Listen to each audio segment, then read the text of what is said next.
আরজিকর কাণ্ডে ধৃত সঞ্জয় রায়ের মুখ বন্ধ করতে কি অতি সক্রিয় পুলিশ? এই প্রশ্নটা উঠছে তার কারণ শিয়ালদা কোর্টে আজকে যখন সঞ্জয় রায়কে পেশ করা হচ্ছে তখন তার মুখ বন্ধ করার চেষ্টার অভিযোগ উঠল পুলিশের বিরুদ্ধে। তারস্বরে বাজানো হলো গাড়ির হর্ন, এমনকি প্রিজন ভ্যানের ছাদ বাজাতে দেখা গেল পুলিশকে।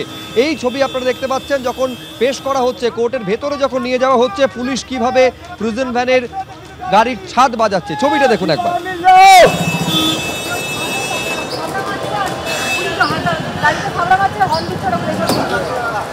বিনোজি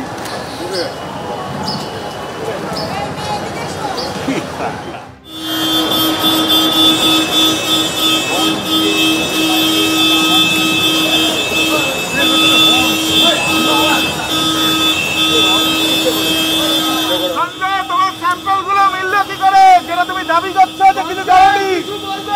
কি করেনি?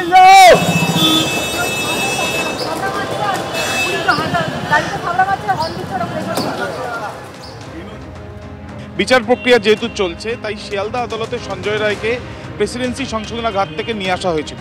প্রেসিডেন্সি সংশোধনাগার থেকে নিয়ে আসার সময় দেখা যায়, যেখানে আমরা দাঁড়িয়ে আছি, এই যে ভ্যানটি রয়েছে, এই যে কালো রঙের যে ভ্যান, সেই ভ্যানটি, এবং সামনে আমার ক্যামেরা পার্সনকে বলছি দেখানোর জন্য, সামনে এই যে গাড়ি, সেই গাড়িতে করে সঞ্জয় রায়কে নিয়ে আসা হয়, যেটা এখনো পর্যন্ত এখানে রাখা হয়েছে।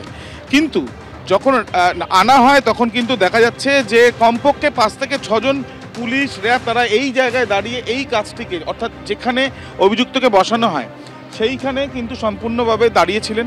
এবং তার সঙ্গে সঙ্গে তাকে যখন কোর্ট লকআপের দিকে নিয়ে যাওয়া হচ্ছে, ঠিক সেই সময় এই গাড়িরই ওপরের যে অংশ, সেই জায়গা থেকে একেবারে বাজাতে শুরু করেন পুলিশের কর্মীরা, এবং তার সঙ্গে সঙ্গে হর্ন বাজানো শুরু করা হয়। অর্থাৎ আগে যেমন এই কালো কাচের গাড়িতে নিয়ে আসা হয়েছিল সঞ্জয় রায়কে, আজকে সেটা তো করা হয়েছেই, তার সঙ্গে সঙ্গে হর্ন বাজানো এবং গাড়ি চাপড়ানো, সেইটাও কিন্তু দেখা গেল পুলিশের তরফ থেকে করা হচ্ছে। এবং যখন কোর্ট লকআপের দিকে নিয়ে যাওয়া হচ্ছে সঞ্জয় রায়কে, যাতে কোনো অবস্থায় সঞ্জয় রায় কোনো মুখ না খুলতে পারেন, সেই জন্যই কি এই ব্যবস্থা, এই একটা প্রশ্ন কিন্তু থাকছে। এবং তার সঙ্গে সঙ্গে আমরা দেখলাম যে আজকে ঠিক সঞ্জয় রায়কে নিয়ে আসা হবে, বিচার প্রক্রিয়া চলছে বলেই প্রচুর পুলিশও এখানে মোতায়েন আগে থেকে ছিলেন। আর এখানেই অনেকে প্রশ্ন তুলছেন যে পুলিশের শীর্ষ কর্তাদের একাংশের বিরুদ্ধে মুখ খোলার জন্যই কি এই অতি সক্রিয়তা পুলিশের তরফে দেখা যাচ্ছে? যেদিন বিচার প্রক্রিয়া শুরু হলো শিয়ালদা কোর্টে, সেদিন যখন কোর্ট থেকে বের করে নিয়ে আসা হচ্ছে প্রিজন ভ্যানে সঞ্জয় রায়কে, সেদিন কি বলেছিল সঞ্জয় দেখুন।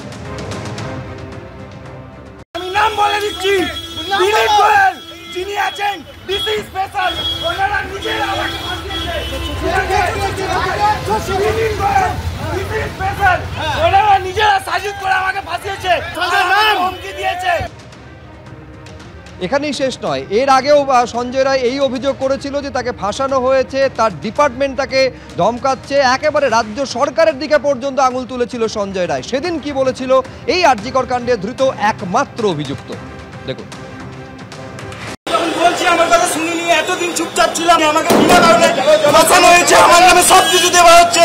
আমি কিন্তু রেপ আর মার্ডার করিনি, আমি বললাম, আমাকে সেখানেও তো বলতে দেয়নি, সরকারি আমাকে ফাঁসাচ্ছে।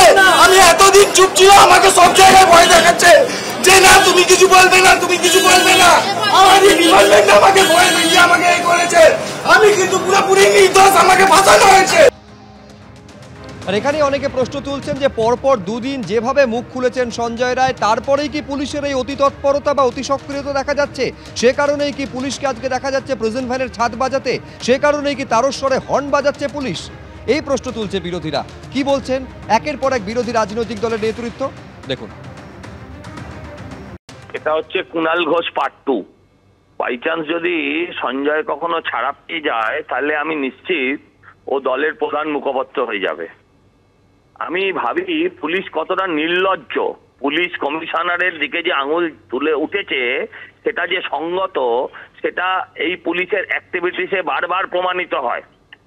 কারণ পুলিশের কোন দায়বদ্ধতা আছে যে একজন ধৃত অপরাধী, অভিযুক্ত যাই হন না কেন, তিনি একটা কিছু বলতে চান, সেই কথাকে জোর করে তার কণ্ঠ রুদ্ধ করার কারণটা কি, এটা মানুষ জানতে চায়। তার কারণ এটা নিশ্চিত, এটা বাংলার মানুষ নিশ্চিত যে এর ভেতরে কোনো না কোনো ষড়যন্ত্র আছে।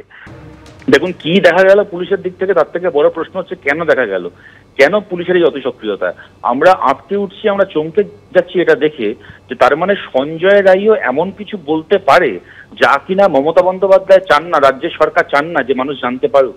যে কারণে যেরকম ভাবে কুণাল ঘোষ যখন মমতা বন্দ্যোপাধ্যায়ের দুর্নীতির কথা বলতো, গাড়ির প্রেজেন্ট ভ্যান চাপড়ে কুণাল ঘোষের কথাকে চেপে দেওয়া হতো, এখন একই রকম ভাবে সঞ্জয় রায়ের কথাকে চেপে দেওয়া হচ্ছে।